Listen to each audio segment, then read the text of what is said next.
Bro Steph here with Prophecy Insights with Bro Steph, and I'm just going to give a minute for people to join us. And this is going to be real short. What I would like to do, hi Lynn, thank you for being here. What I'd like to do is encourage you to watch the video that I'm attaching in the comments section of this report. It's by Amir Sephardi, and it's as though he and I were thinking the same exact thing. So rather than me pontificating and going on and on about what's going on in the Middle East right now, I thought, you know what? I'll just copy in Amir's video, since that's exactly what I wanted to talk about anyway. And he does a really good job of setting this video up and giving us the right information. His contacts and his sources go very deep into Israeli intelligence and that kind of thing. So when he tells us something or shares it with us, you can bet that information's been passed on to him from the highest sources within Israel, military, etc., within the IDF. So just a synopsis, there's, since President Trump took out some of the, what we think were factories where poisonous agents were being used, or where they did the planning to put together poisonous agent missiles, that kind of thing. Those were taken out. There's been a big uproar from a lot of people, a lot of criticism going President Trump's way, that he should have done more, he didn't do enough. What Amir brings out in his video is that nowadays, 20, 30 years ago, a coalition wasn't as important as it is right now. Now you can't blink without having to form a coalition. Everything is so globally connected now that President Trump wanted to take out all the capacity that the Syrians had to be able to deliver chemical weapons. That meant tanks, trucks, vehicles, helicopters, airplanes, factories, etc. Now that's what President Trump wanted to do. He just wanted to wipe out the entire infrastructure that made it possible to deliver chemical weapons within Syria. The coalition, Great Britain, France, some other countries, and people within the administration of President Trump kind of pressured him into tamping down his initial desire. Well, it's like Amir said, and I really agree with him. Ultimately, the world's going to abandon Israel. That's what's going to happen. And Israel is going to be on her own. And America really isn't discussed in Bible prophecy. It's hard to find America within the Bible. So to see President Trump want to pull out of the Middle East, want to remove our men out of the Middle East, really does go along with Bible prophecy from the standpoint that Israel is going to be surrounded by her enemies. That's what Zechariah tells us. That's what Ezekiel paints that picture in Ezekiel 38. And it's God that is going to fight on behalf of Israel.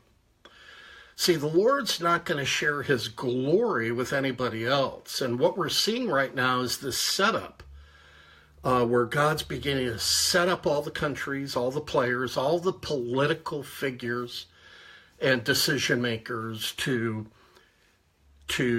create this atmosphere where Israel be surrounded, Israel be cut off by herself, and the only way for her to survive will be the Lord coming to her aid. And in Ezekiel 38, the Lord spells it right out that the world will know, all the nations that surround Israel will know that he is God and that he is fighting to defend his own people. So that's kind of where we're at. That's what all this stuff you see geopolitically, it's all leading down one funnel to this place where Ezekiel 38 is being developed. Now, how long will that take? Only God knows. It's kind of like in Matthew 24, Luke 21, where the disciples asked the Lord, when will all these things happen? And he basically told them, it's really none of your business when these things are going to happen. That's the Father's business, not yours. And then he ends up telling them, just watch, be ready, just like when you look at the fig tree and all the other trees. If you look at the signs on those trees, you know that summer is near, that spring is coming to an end, and that summer is near. And so the Lord said likewise, be alert and watch the spiritual signs so that you'll know what time it is on the spiritual calendar. We're living in that period spiritually where God is getting ready to do biblical type, let me say it this way, where God is going to get involved into the affairs of mankind like he did in the Old Testament. Big biblical stuff is getting ready to take place. And I think we're all going to be blown away when we physically see in our realm the hand of God moving through this realm. I think it's going to just shock us to our core. And once he gets started, where he gets really physically, visibly involved in the affairs of mankind, he's not going to stop until Christ comes back. So that's where we're headed. So I'm going to wrap up this prophecy update and encourage you to please click on the link, watch Amir's video that's going to be in the comments section. He really does a good job of kind of tying all the pieces together and helping us to understand what our temperament and our attitudes should be while all of this is going on around us. Remember, things are falling into place just as the Lord wanted and just as the Lord said.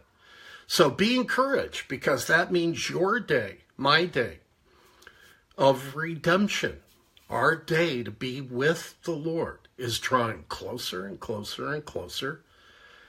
Every minute that goes by, every second, every week, every month, every year, we draw closer to that time when we're going to be with the Lord. So God bless you. Remember to, like to close with this, if you haven't made a decision to ask Jesus into your life, go to brosteph.com, brosteph.com. Go to that page, scroll to the bottom where it says how to ask Christ into your life. I got some tools there that will help you. Romans 10:9, call upon the Lord and you will be saved. That's a promise, W-I-L-L. You will be saved. So do that now, because if I'm reading the spiritual signs correctly, we're starting to run out of time.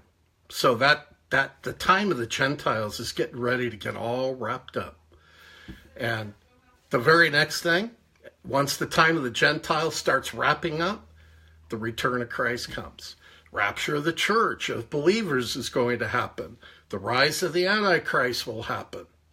The 2 witnesses preaching from the new temple will happen. The confirmation of a false peace will happen. And so on and so forth until we get to Revelation chapter 19, the return of Christ, where he fights the armies of the world, and we're there to witness the whole thing. So that's where we're headed.